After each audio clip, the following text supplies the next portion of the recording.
بسم الله الرحمن الرحيم الحمد لله نحمده ونستعينه ونستغفره ونؤمن به ونتوكل عليه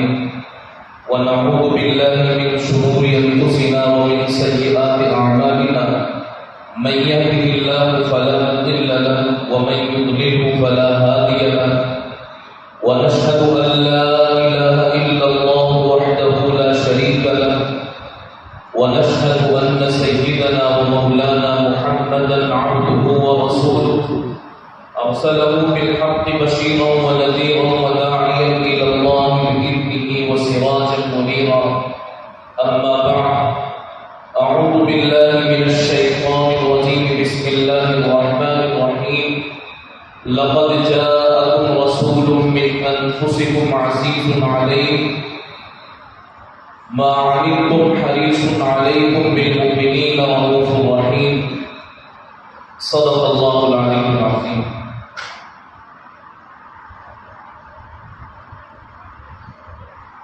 آج کی اس نورانی اور روحانی بزم کے صدر محترم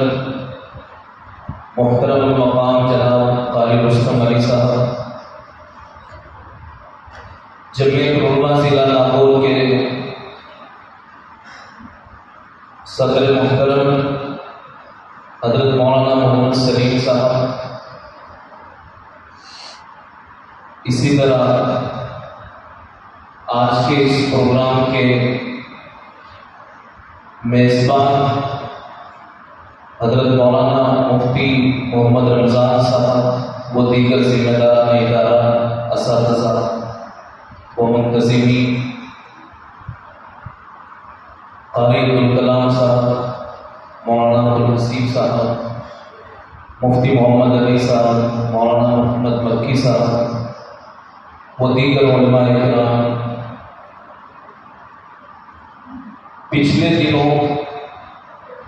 ملک میں جو حالات و واقعات پیش آ رہے تھے،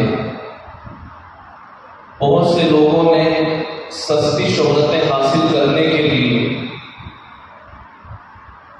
نبی اکرم صلی اللہ علیہ وسلم کی ذات کو نشانہ بنایا، آپ علیہ السلام کی اہانت کی، ان کو گالیاں دی. کسی اردو کے شاعر نے کہا کتنی آسانی سے مشہور کیا ہے خود کو،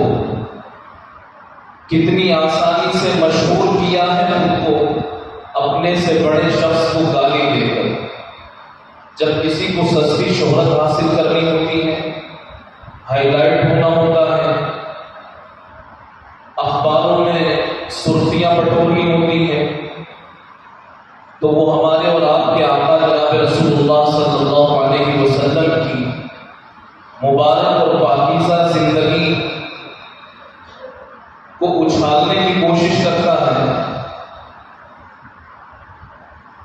اور اس طرح اسے کچھ شہرت مل جاتی ہے، اخباروں میں اس کے نام کی سرخیاں قائم ہو جاتی ہیں. پچھلے دنوں یہ ہمارے ملک میں ہوا اور خوب ہوا.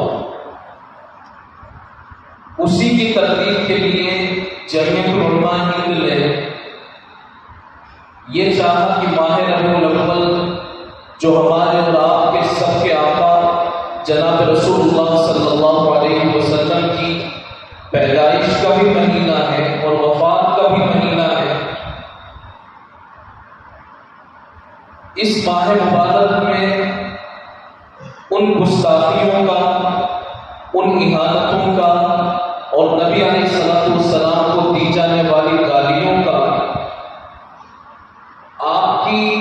مدح کے ذریعے سے، آپ کی تعریف اور توصیف کے ذریعے سے، آپ کی شان کے مذاکرے کے لیے سیرت النبی کی مجلسیں قائم کرنے کے ذریعے سے ان کی جواب نہیں ہو سکے، اور ہمارے اپنے لوگوں کو ذمہ داری کا احساس آ سکے کہ بحیثیت مسلمان اور بحیثیت نبی صلی اللہ علیہ وسلم کے امتی ہونے کے ہماری کیا ذمہ داریاں ہیں. اس پس منظر میں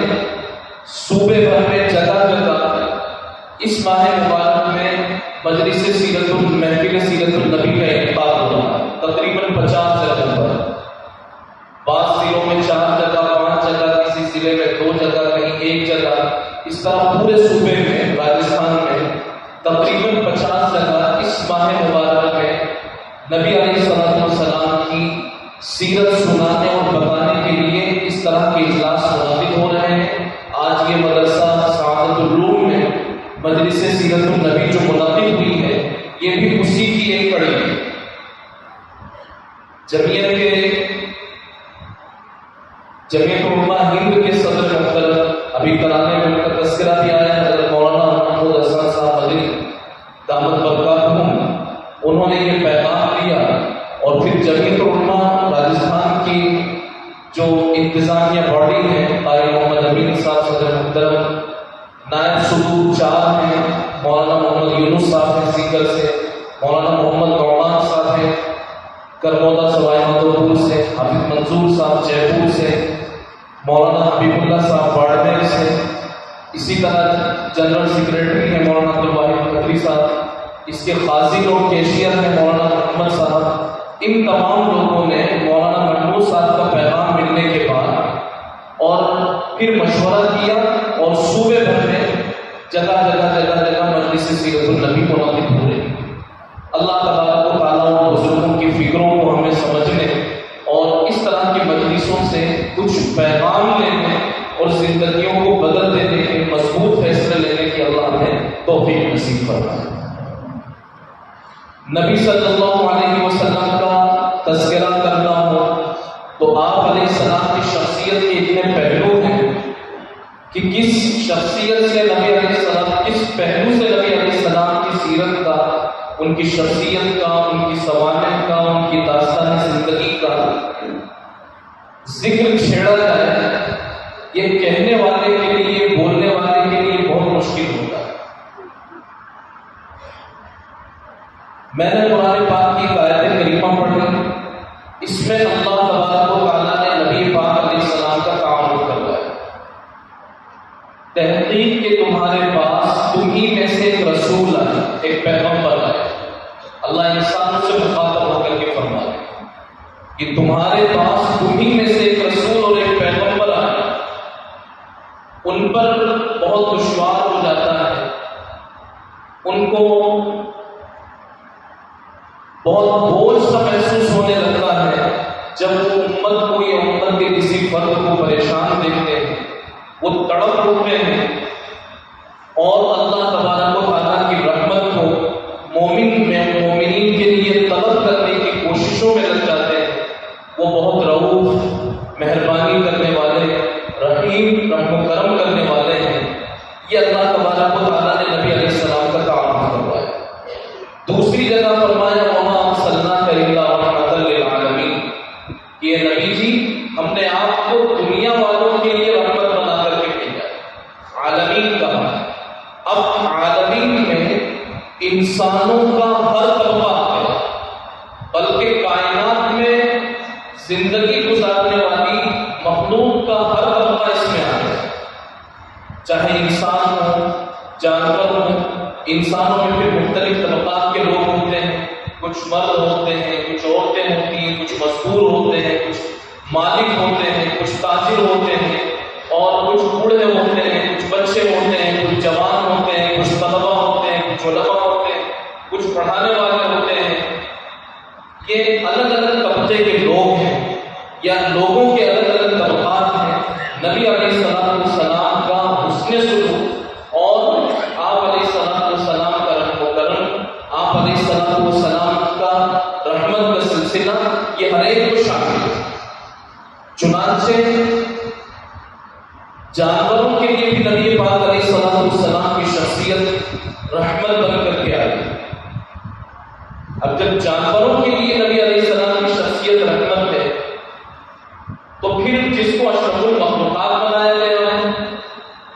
اور اشرف المخلوقات میں سے بھی پھر وہ جو ان کا کلمہ پڑھ رہا ہو، ان کے لیے نبی پاک علیہ السلام کس قدر رحیم اور کریم اور مہربان ہوں گے، اس کا اندازہ اسی وقت لگ سکتا ہے جب نبی پاک علیہ السلام کی سیرت ہم پڑھیں یا بار بار سنیں اور ان کی سیرت کا خوشبو ہماری طبیعت میں آ جائے۔ ایک مرتبہ کا واقعہ ہے کہ نبی پاک علیہ السلام کسی باغ سے گزر رہے تھے۔ جب اس باغ میں درمیان میں پہنچے تو ایک اونٹ جو کہ جانور ہے بے زبان دور سے دوڑتا ہوا آیا اور نبی علیہ السلام کے قدموں میں اس نے اپنا سر رکھ دیا. صحابہ بھی ساتھ ہیں لیکن ان کو نہیں پتا کہ کیا ہوا. آپ علیہ السلام نے باغ کے مالک کو اونٹ کے مالک کو بلوایا اور بلا کر کے یہ کہا کہ محسوس یوں ہوتا ہے کہ تم اس جانور سے کام زیادہ لیتے ہو اور اس کو چارہ دانہ کم لیتے ہو. یہ تمہاری شکایت کر رہا ہے. نبی علیہ السلام نے اس اونٹ کی زبان کو اس کی بات کو سمجھا اور اس کی تکلیف کو اس کی پریشانی اس کی مصیبت کو حل کیا اور اس کے مالک کو بلا کر کے فوراً توجہ دلائی کہ تم اس سے کام زیادہ لیتے ہو اور اس پر جو نوازش اور افزائش ہونی چاہیے, اس کو جو غلہ اور دانہ ملنا چاہیے, جو چارہ ملنا چاہیے, اس کو اس کی غذا پوری نہیں مل پاتی. اس نے وعدہ کیا نبی علیہ السلام سے اور آئندہ پھر جیسا آپ علیہ السلام نے فرمایا وہ شخص ایسا کرنے لگا. ایک موقع پر حضرات صحابہ سفر میں ہیں, پڑاؤ کیا, ایک جگہ قیام کیا تو وہاں زمین میں سے بل میں سے چیونٹیاں نکل آئی. اس وقت تک ان کو مسئلہ معلوم نہیں تھا اور انہوں نے وہاں پر آگ لگائی. اس آگ لگانے کی وجہ سے بہت سی چیونٹیاں آگ میں جل گئی. جب آپ علیہ السلام کو معلوم ہوا تو آپ علیہ السلام نے ان لوگوں کو منع فرمایا اور کہا کہ آگ کا عذاب دینے کا آگ کے مالک کے سوا کسی کو اختیار نہیں. یہ نبی پاک علیہ السلام نے رحم و کرم چیونٹی پر فرمایا. تو بڑے سے بڑا جانور ہو یا چھوٹے سے چھوٹا جانور ہو اور بیچ میں تو بھی سب آئیں گے,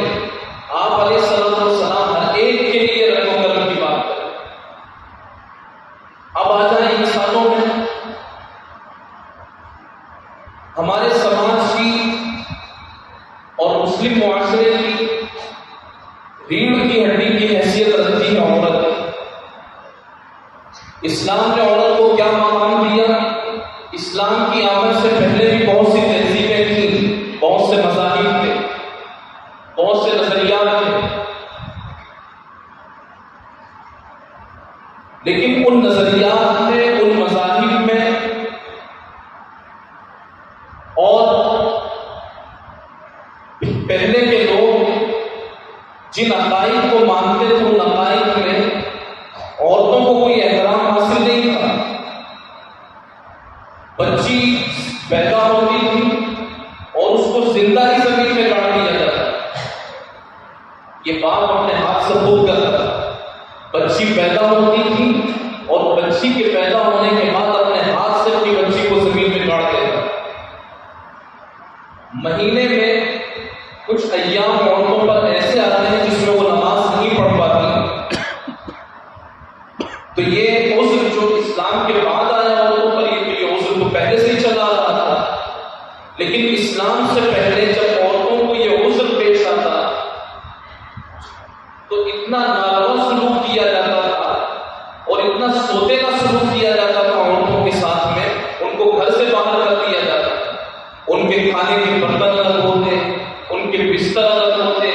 گھر میں رہنے سہنے کی جگہ ان کی الگ ہوتی. یعنی ایسے سب تھے کہ جیسے کہ شریف گھرانوں میں کتوں کے ساتھ میں جو سلوک آج کے دور میں کیا جاتا ہے اس سے زیادہ بدتر سلوک عورتوں کے ساتھ میں کیا جاتا ہے.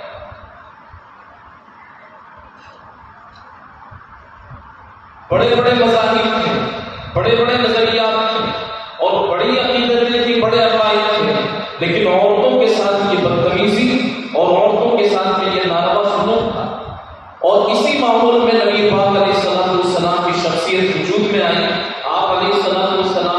نعرہ لگانا تو بہت آسان ہے, بیٹی بچاؤ بیٹی پڑھاؤ, لیکن اس کو کردار میں ڈھال کر کے دکھانا یہ میرے اور آپ کے آقا جناب رسول اللہ صلی اللہ علیہ وسلم کا کام ہے.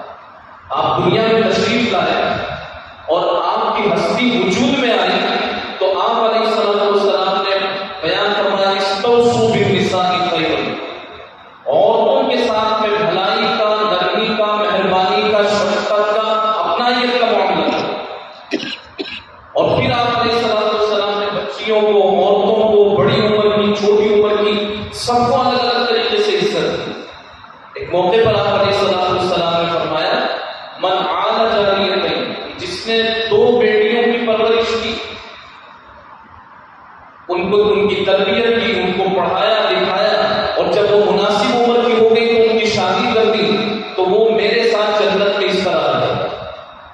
یہ اس ماحول میں آپ علیہ السلام بات کر رہے ہیں، اور ان لوگوں کو سامنے رکھ کر کے بات کر رہے ہیں جو تھوڑے ہی دنوں پہلے اپنی بچیوں کو زندہ کاٹ دیا کرتے تھے، لیکن اب انہوں نے اپنی زندگی نبی علیہ السلام کے حوالے کی، تو آپ علیہ السلام اور ان کی تربیت کرنے کے لوگوں، اب سے پہلے تم نے جو کچھ کیا اللہ سے توبہ کر لو، اس رب کی بارگاہ میں شرمندگی کا اظہار کرو، اور اب سنو اسلام کیا کہتا ہے۔ اسلام یہ کہتا ہے کہ جس کو اللہ نے 2 بچیاں دی ہوں، اگر وہ ان 2 بچیوں کی اچھی طرح پرورش کرے، مناسب عمر ہو جائے تو ان کی شادی کر دے، تو وہ میرے ساتھ جنت میں اس طرح رہے گا۔ 2 انگلیاں جوڑ کر کے آپ نے دکھا کر کے بتایا۔ ایک صحابی کھڑے ہوئے، یا رسول اللہ نے کسی کی 3 بیٹیاں ہوں تو آپ علیہ السلام نے فرمایا 3 بیٹیوں کی پرورش کرے تو اس کے لیے بھی یہی بشارت ہے۔ ایک صحابی کھڑے ہوئے کہ یا رسول اللہ نے کسی کی 1 ہی بیٹی ہو، تو نبی علیہ السلام نے فرمایا کہ 1 بیٹی کی اگر تربیت کرے اور اسی طرح دیکھ ریکھ کرے تو اس کے لیے بھی یہی بشارت ہے۔ اور خود آپ علیہ السلام کا معاملہ کیا تھا؟ حضرت فاطمہ رضی اللہ تعالیٰ عنہا آپ علیہ السلام کی بیٹی، اور تمام بیٹیوں میں سب سے زیادہ چہیتی ہیں چھوٹی ہونے کی وجہ سے۔ جب ان کی شادی ہو گئی، حضرت علی رضی اللہ تعالیٰ عنہ کے وہاں وہ رہنے لگی، تو جب کبھی آتی اپنے والد کے ابا کے ماں دکھی نہیں ہوتی، تو ابا کے یہاں جب آتی تو نبی علیہ السلام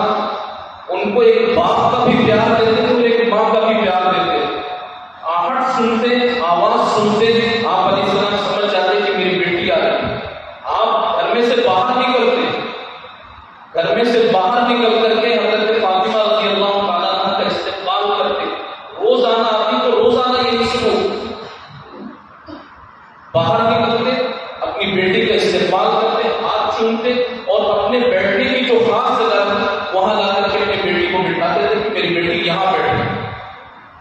یہ اسلام نے بچیوں کو، بیٹیوں کو، عورتوں کو یہ عزت دی۔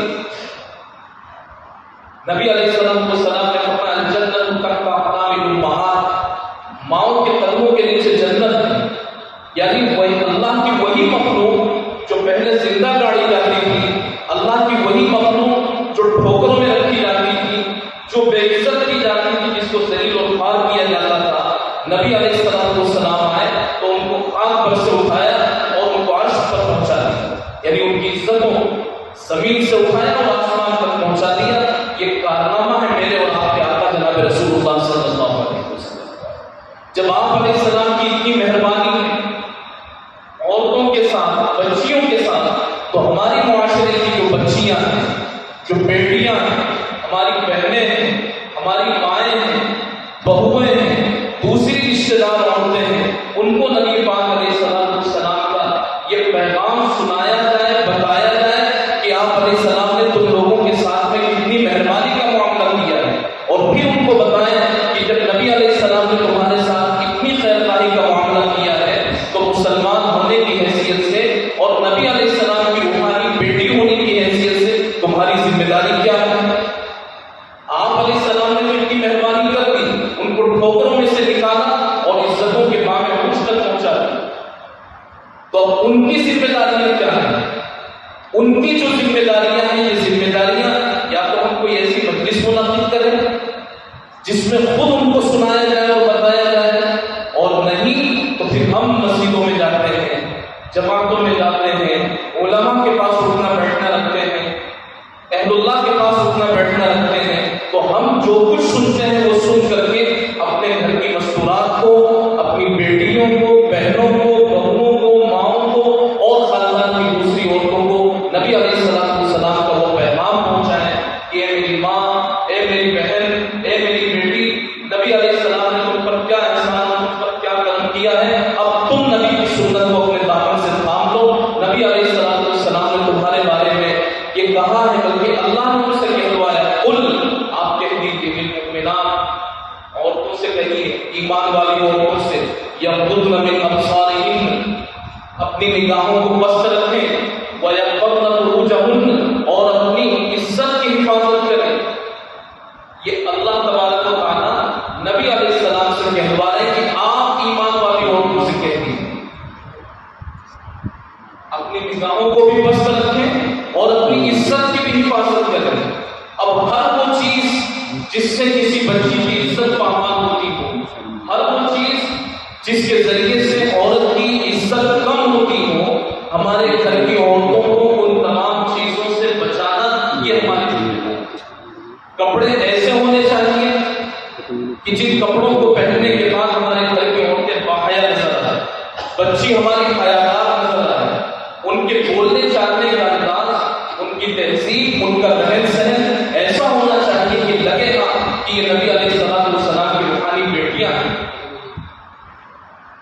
اسی طرح ان کے بچوں کی تربیت کرنے کا انداز، ماں باپ کے ساتھ رہن سہن کا انداز، اگر وہ ساس بن گئی ہے تو بہو کے ساتھ رہنے کا انداز، اگر وہ بہو ہے تو اپنی ساس کے ساتھ رہنے کا انداز،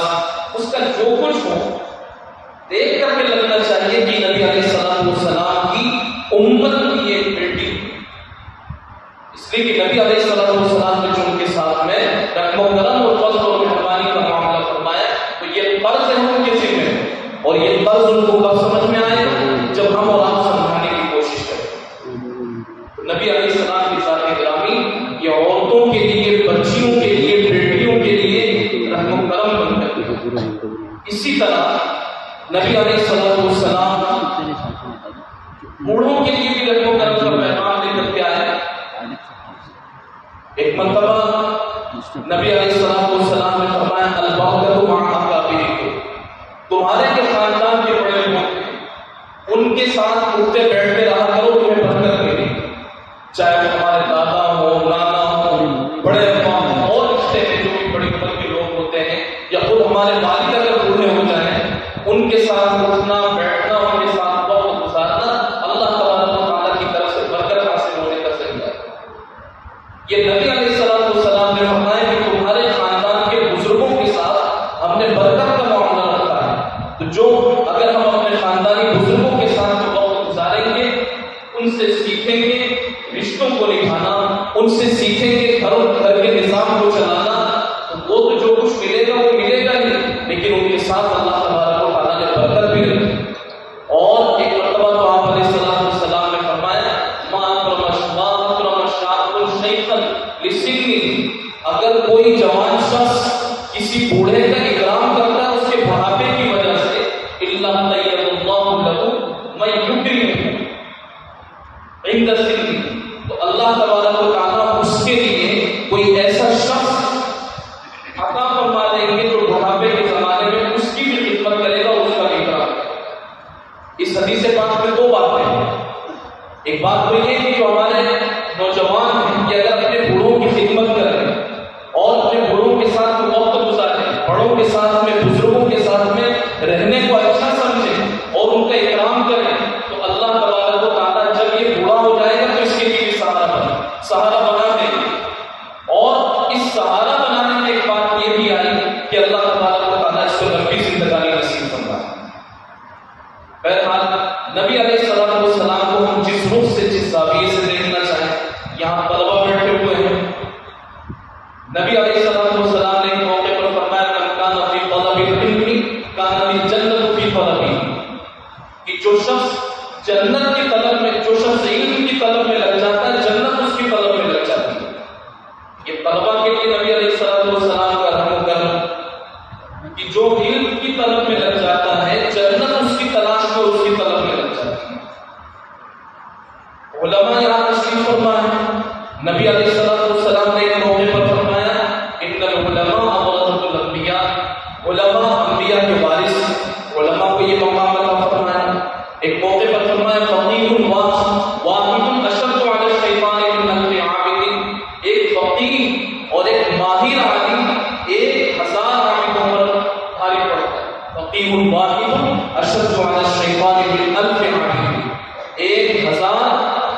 عابدوں کے لیے، 1000 عابدوں کے مقابلے میں ایک عالم یہ شیطان پر بھاری پڑ جاتا ہے۔ نبی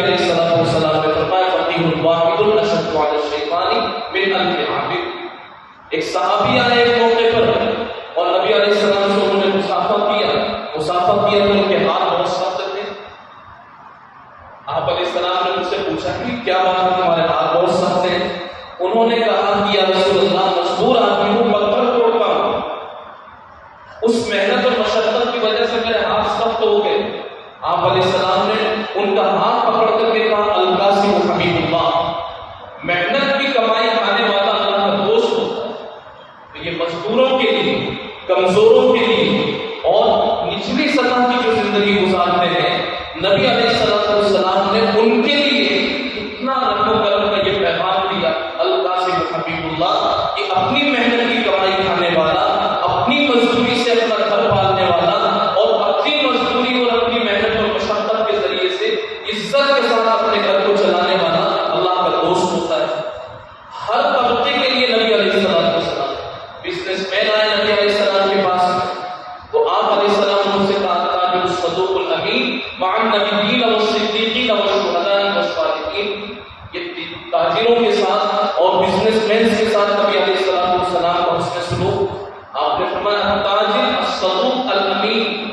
ایسا بزنس مین، ایسا تاجر، ایسا بیوپاری الصدوق جو سچائی کو ہی ضروری سمجھے، الامین امانت داری کے ساتھ اپنا کاروبار کرے، مع النبیین والصدیقین وہ نبیوں کے ساتھ اور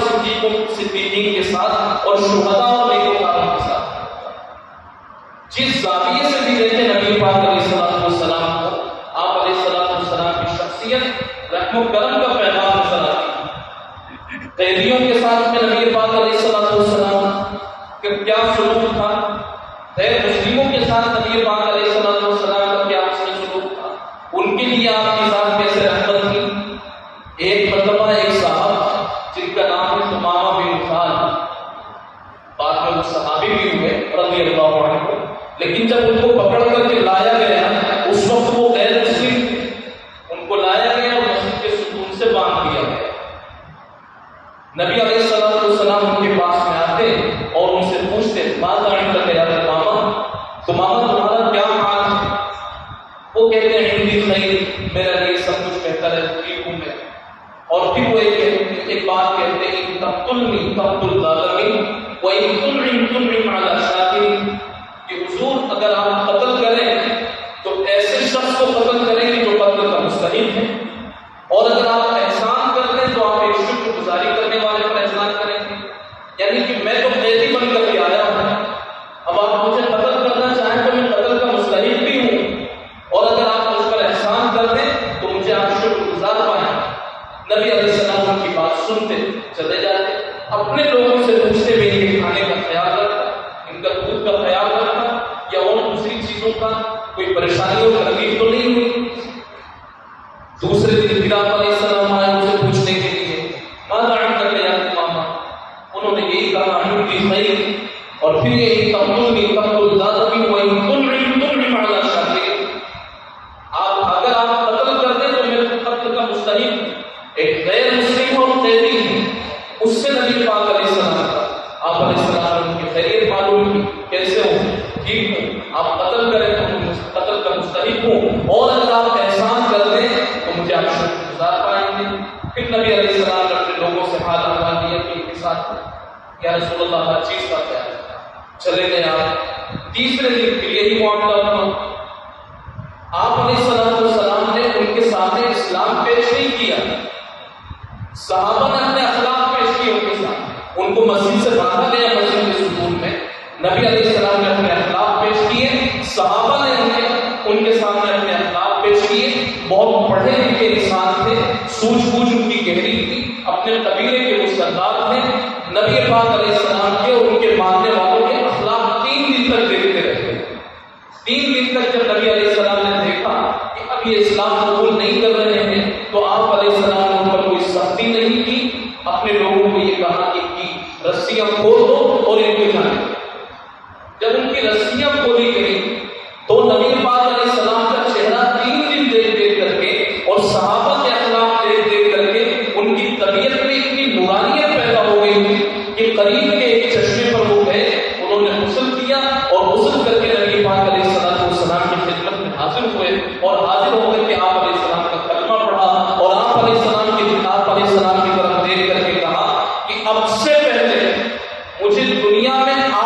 چہرے سے زیادہ مقبوض اور ناپسندیدہ کوئی چہرہ نہیں تھا، لیکن اب دنیا میں مجھے سب سے زیادہ پسندیدہ چہرہ آپ کا نظر آتا ہے، اور اب سے پہلے آپ کے دین سے زیادہ ناپسندیدہ دین، آپ کے طریقے سے زیادہ نامناسب طریقہ، اور آپ کے طریقے سے زیادہ گندا میں کوئی طریقہ نہیں سمجھتا تھا، لیکن اب جب کہ میں آپ کے پاس آیا ہوں، میں نے آپ کو دیکھا، آپ کے صحابہ کو دیکھا، تو آپ کا دین، آپ کا طریقہ، آپ کا نظریہ، آپ کا مذہب دنیا کے تمام مذاہب، دنیا کے تمام طریقوں، دنیا کے تمام عقیدوں میں سب سے زیادہ کامل اور مکمل اور محکوم مجھے نظر آتا ہے۔ تو یہ نبی پاک علیہ السلام نے ان کو اس غیر مسلم تحریک کو جو متاثر کیا وہ اپنے اخلاق سے، صحابہ نے جو اس کا دل جیتا وہ اپنے اخلاق سے۔ آج ضرورت اس بات کی ہے کہ ہم مسجد میں یا مجلس میں نبی علیہ السلام کی سیرت کا تذکرہ کرنے سے زیادہ اپنے اخلاق سے نبی علیہ السلام کے کردار کا تذکرہ کریں۔ ہمارے چلنے پھرنے سے، ہمارے معاملات کرنے سے، اور لوگوں کے ساتھ ویوہار کرنے سے، بچوں کی تربیت کرنے سے، بچوں کی تربیت کرنے سے، ماں باپ کے ساتھ سلوک کرنے سے، اور اسی طریقے سے دوسرے رشتے داروں کے ساتھ سلوک کرنے سے لوگوں کو پتہ چل جائے کہ یہ کس کا شیطانی ہے، یہ کس کا فدائی ہے، کس کا رنگ اس کی طبیعت پر چڑھا ہوا ہے، یہ بچوں کی ایسی تربیت کیوں کرتا ہے، یہ کاروبار اس طرح کیوں کر رہا ہے، یہ ایک اذان کی آواز سنتا ہے تو بے چین کیوں ہو جاتا ہے، سارے کام چھوڑ کر آگے کی طرف کیوں بڑھتا ہے، کس کا رنگ اس کی طبیعت پر چڑھا ہے، پھر وہ تسلیم کرنے پر مجبور ہو جائے کہ یہ نبی علیہ السلام کا فدائی ہے، اس لیے اس کا رنگ سب سے صبغۃ اللہ ومن احسن من اللہ صبغہ، اللہ کا ایک رنگ ہوتا ہے، اور اللہ سے بہتر رنگ کس کا ہو سکتا ہے، اور یہ رنگ طبیعتوں پر آتا ہے جب نبی علیہ السلام کے اخلاق پریکٹیکلی طور پر ہماری زندگی میں ہے۔ یہ جو محفل ہے مذاکرے کی، یہ مجلس ہے مذاکرے کی، یہاں نبی پاک علیہ السلام کا حسن سلوک جو سن رہے ہیں، اپنے گھر میں اپنی بیٹیوں کے ساتھ، بچوں کے ساتھ، ماؤں کے ساتھ، طلبا کے ساتھ، طلبا کے ساتھ، مزدوروں کے ساتھ، تاجروں کے ساتھ، ہمیں اسی حسن سلوک کو نبھانا، بازار میں جانا، قیدیوں کے ساتھ میں ہمیں یہ معاملہ کرنا ہے۔ غیر مسلموں کے لیے نبی پاک علیہ السلام کا طریقہ کار کیا ہے؟ ہم ایک کمپوزٹ کلچر کے ساتھ اس ملک میں زندگی گزارتے ہیں۔ ہمارے ساتھ کام کرنے والے کچھ غیر مسلم بھی ہوتے ہیں، ہمارے پڑوس میں رہنے والے کچھ غیر مسلم بھی ہوتے ہیں۔ آپ علیہ السلام کا طریقہ کار ان کے ساتھ میں کیا تھا؟ ایک یہودی بچہ تھا چھوٹا، نبی پاک علیہ السلام کے پاس آتا جاتا تھا، تو وہ بیمار ہو گئے۔ آپ علیہ السلام اس کے بیمار ہونے کی وجہ سے خود اس کی عیادت کرنے کے لیے تشریف لے گئے۔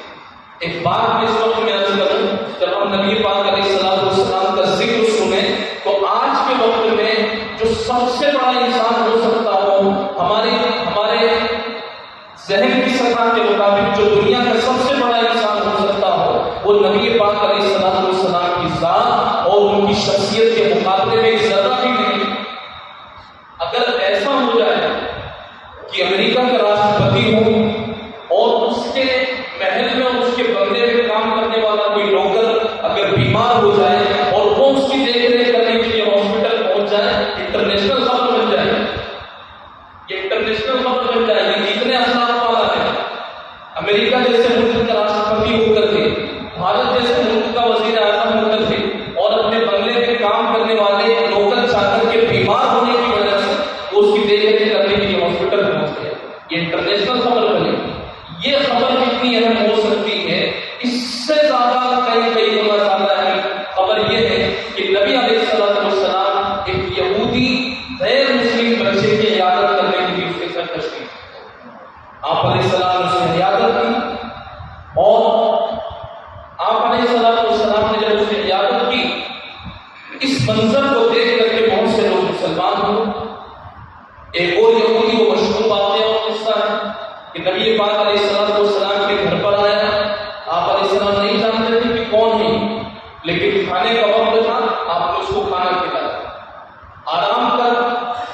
وقت تھا، آپ نے اس کو اپنا بستر پیش کر دیا کہ یہیں پر آرام کر دیں۔ اس نے نبی علیہ السلام کے یہاں کھانا بھی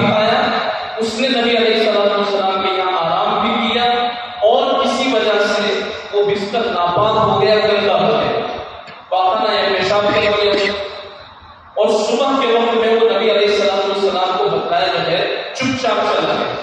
حالانکہ ہونا تو یہ چاہیے تھا کہ مہمان ہے تو میزبان سے مل کر کرتا،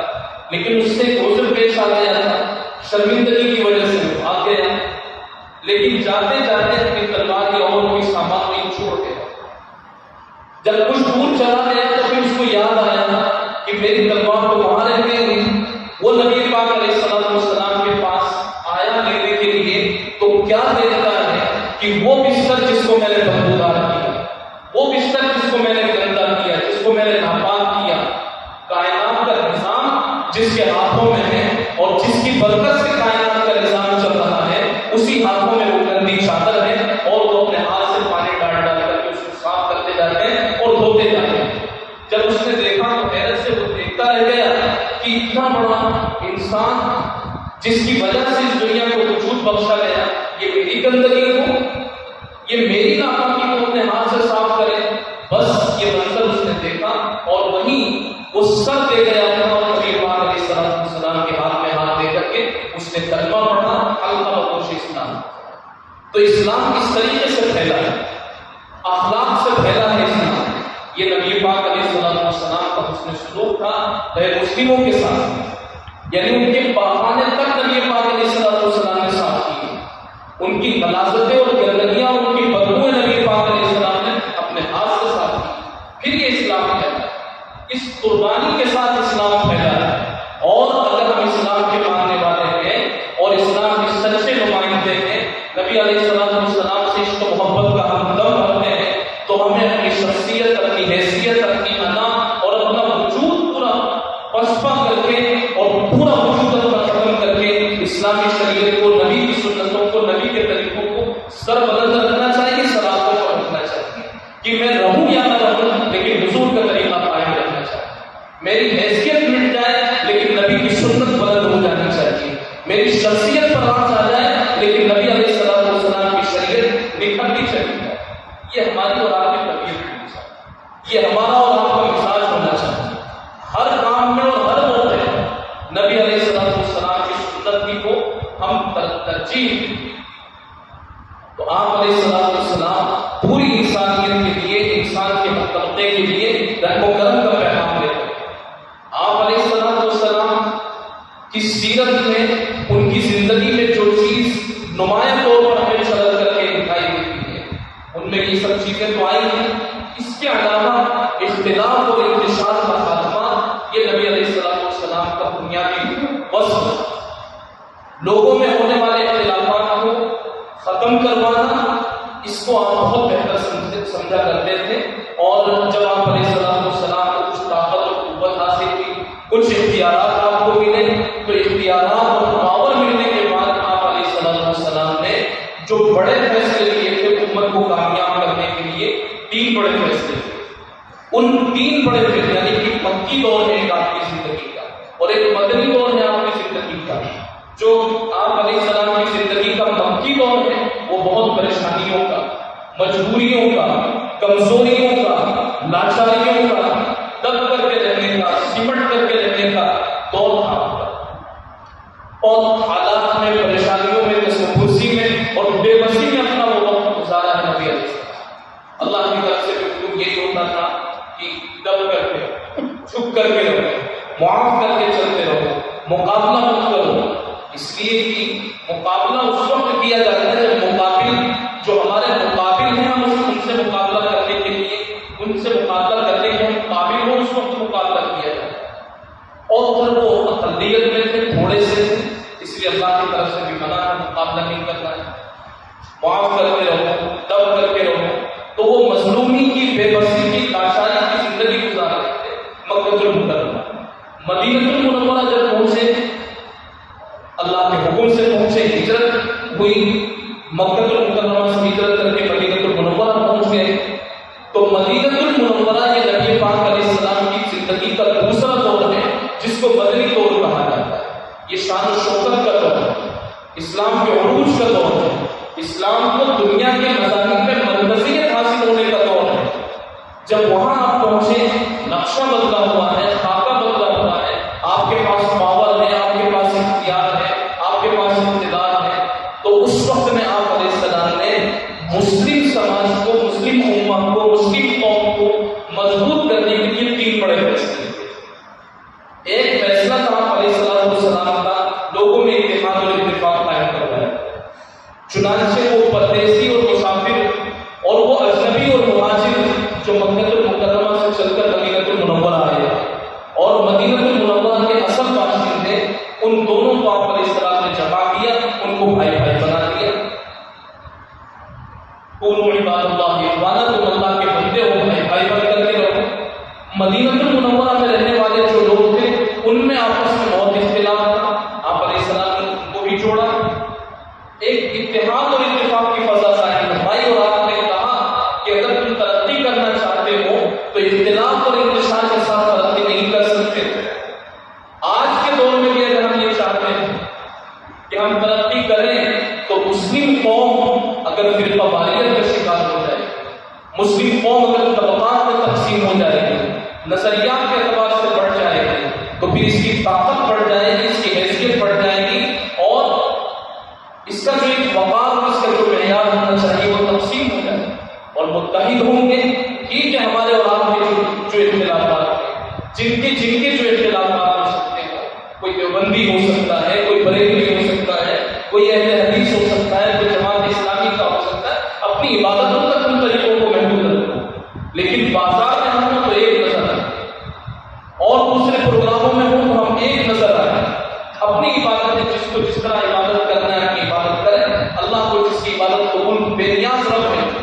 اللہ اپنے فضل سے جس کی عبادت قبول کر دے وہ اس کا کر، وہ اس کا احسان.